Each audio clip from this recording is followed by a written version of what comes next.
Já há bastante tempo que pensava trazer aqui o tema que hoje vamos tratar, mas vai ser desta, até por proposta de um assíduo espectador que me perguntou se eu não poderia tratar do famigerado acordo ortográfico, um tema que a tantos inquieta.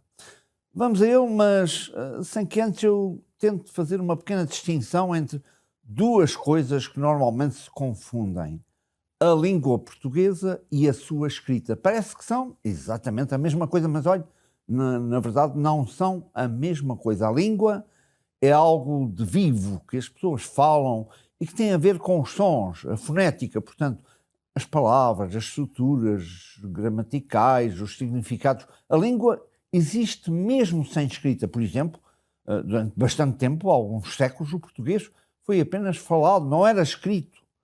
Portanto, o português foi falado antes de ser escrito. E a língua, como é algo de vivo, está constantemente a mudar. É a pronúncia que muda, mas também o vocabulário, as construções gramaticais e mesmo a entoação. A escrita é apenas a representação gráfica da língua e tem a ver com a ortografia, isto é, como se escreve, a pontuação, as normas oficiais. Portanto, a escrita é algo de artificial, criado por decisão humana, e pode ser mudada a escrita, não a língua, por uma lei, um decreto, um acordo, como aconteceu em 1990. Portanto, a língua falada está em constante transformação. Já a escrita essa muda, mas muda muito mais devagar. Ou seja, a língua evolui porque as pessoas começam a falar de forma diferente. A escrita, essa tenta acompanhar, o que não quer dizer que consiga e muitas vezes pretende mesmo corrigir ou uniformizar. Muitas vezes a língua muda, mas a escrita não acompanha. Olha, peguemos, por exemplo, na palavra ação. Houve tempos em que oralmente se dizia action, como action em francês, mas pouco a pouco desapareceu oralmente o primeiro C e passou a dizer-se ação. A escrita, no entanto, manteve durante décadas os dois Cs e o acordo ortográfico, esse então foi remover o primeiro C. A língua, portanto, faz variar os vocábulos, coisa que a escrita não faz. Repara, em Portugal diz-se, por exemplo, autocarro e no Brasil diz-se ónibus. Portanto, aqui a escrita não unifica o vocabulário. Isto quer dizer que o acordo não unificou o léxico, ou seja, não unificou os termos entre os países. Vejamos alguns exemplos onde continuam diferentes entre Portugal e o Brasil. Autocarro, como disse, ónibus. Telemóvel, no Brasil é celular. Esferográfica, no Brasil é caneta. Pequeno almoço é o café da manhã no Brasil. Em resumo, nos Açores, na Madeira, no Alentejo, no Rio de Janeiro, na Bahia, fala-se de forma diferente. Mas todos escrevem, em princípio, segundo a mesma norma ortográfica do país. E é aqui que pegamos o nosso tema. O que é que são os acordos ortográficos? Olha, são, como direi, tentativas de unificar a escrita do português entre todos os países lusófonos. A ideia é essa, existe desde o início do século XX e já houve vários acordos. Em 1911 houve uma reforma ortográfica em Portugal que, aliás, o Brasil não aplicou. Em 1931 houve uma primeira tentativa de unificação que falhou completamente e mais tarde, em 1943-45, procedeu-se a reformas separadas no Brasil e em Portugal. Mais tarde, entre 1971 e 75, houve alguns ajustes menores, até que chegamos a 1990, com o acordo ortográfico que ainda hoje gera uma polémica tremenda. Ainda antes de irmos a essa polémica, vejamos quais são as razões e os objetivos para a existência destes acordos ortográficos. Em primeiro lugar, o que é que se pretende? Pretende-se uma unificação internacional. Se houvesse uma ortografia comum, olha, isso ia facilitar a circulação dos livros entre os diferentes países, reduzindo os custos editoriais e iria reforçar a presença internacional do português a nível internacional, sei lá, por exemplo, nas altas instâncias, nas Nações Unidas, por exemplo. Em segundo lugar, procura-se simplificar eliminar letras que são consideradas inúteis. Vamos pegar em alguns exemplos. Olha, por exemplo, farmácia, que anteriormente era com PH e passou a ser com F. Outro objetivo era a representação da lusofonia, criando uma norma que não fosse apenas europeia ou brasileira, mas lusófona. Isto é aglutinando também Cabo Verde, Guiné-Bissau, Angola, Moçambique, Timor-Leste. Nós podemos dividir em 4 grupos as principais mudanças. Por um lado, a eliminação das consoantes mudas. Antes do acordo, muitas palavras mantinham consoantes etimológicas que já não eram pronunciadas. Sei lá, o caso da ação, que já falámos, ótimo, batismo, direto, recepção, facto. Depois do acordo, olha que as consoantes não pronunciadas foram eliminadas e passou-se a escrever, como está a ver, ação, ótimo, batismo, recepção, facto. Mas isto levanta enormes problemas. Vamos ver alguns exemplos. A possibilidade de confusão entre recepção do hotel e recessão económica. Repare, é uma nuance muito pequenina. Espectador na carne assada e o espectador de teatro. Fato e facto, que no Brasil não se diz fato, mas diz terno, não é? O casaco, as calças e o colete. Pois. Por outro lado, procurou-se unificar os acentos.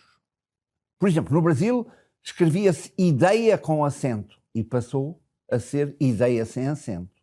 Outro exemplo bem confuso do verbo parar, que anteriormente tinha acento para distinguir da preposição para, como por exemplo, para beber um café.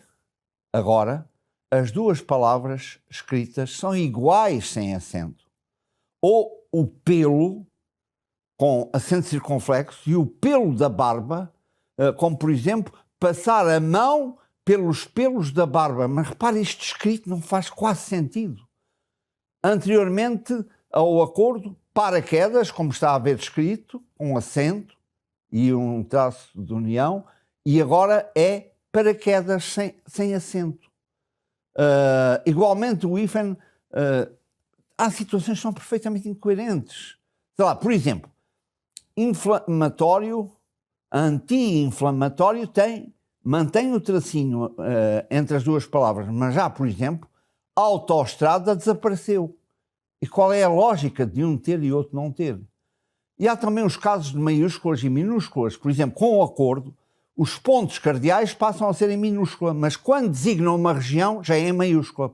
Um pequeno exemplo. No norte de Portugal, é uma região, come-se bem, e a norte de Portugal, ponto cardeal, fica a Espanha. Como vê, isto não é nada evidente. Talvez não saiba, mas olha, os termos Estado, nação, o governo, agora não se escrevem com maiúscula, é com minúscula. Então, porquê é que o acordo ortográfico deu e dá tanta polémica? Olha, em primeiro lugar, Portugal sentiu que perdeu mais do que ganhou.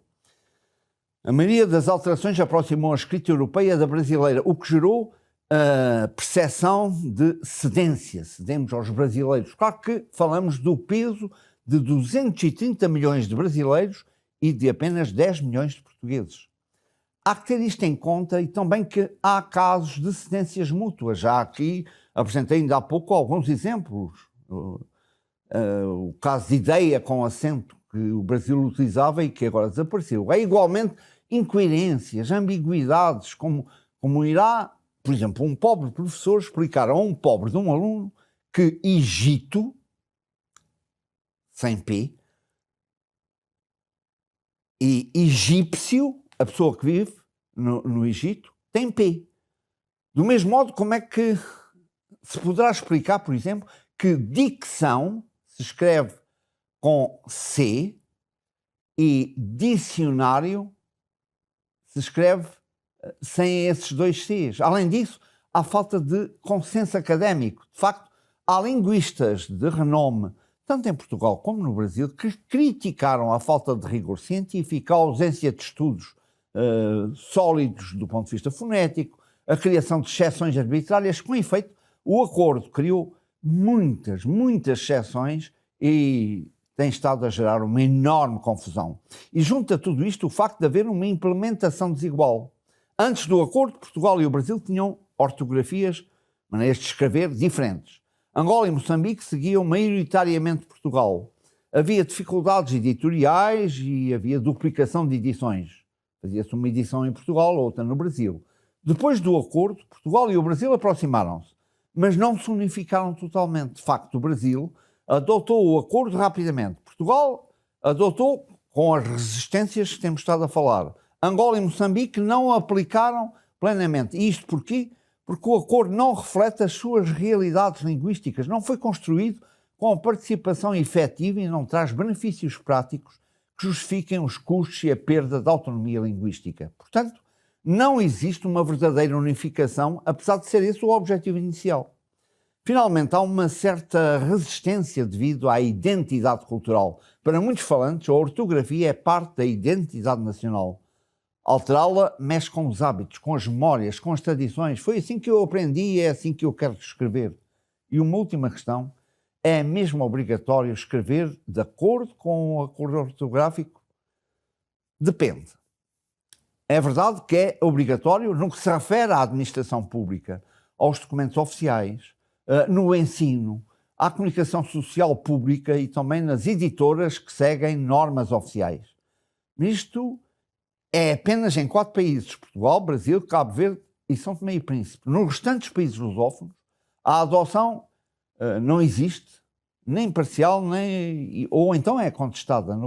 Aliás, nós no próximo Palavra Puxa Palavra, penso dar sequência a esta conversa, mas falando da língua, até porque se aproxima o dia 5 de maio, Dia Internacional da Nossa Língua, e a propósito aproveito para lhe divulgar um concurso literário que decorre neste momento, promovido pela Biblioteca José de Almanzor de Montreal e cujo tema é a cultura portuguesa na diáspora, que futuro, e que visa promover a reflexão sobre a identidade portuguesa no mundo.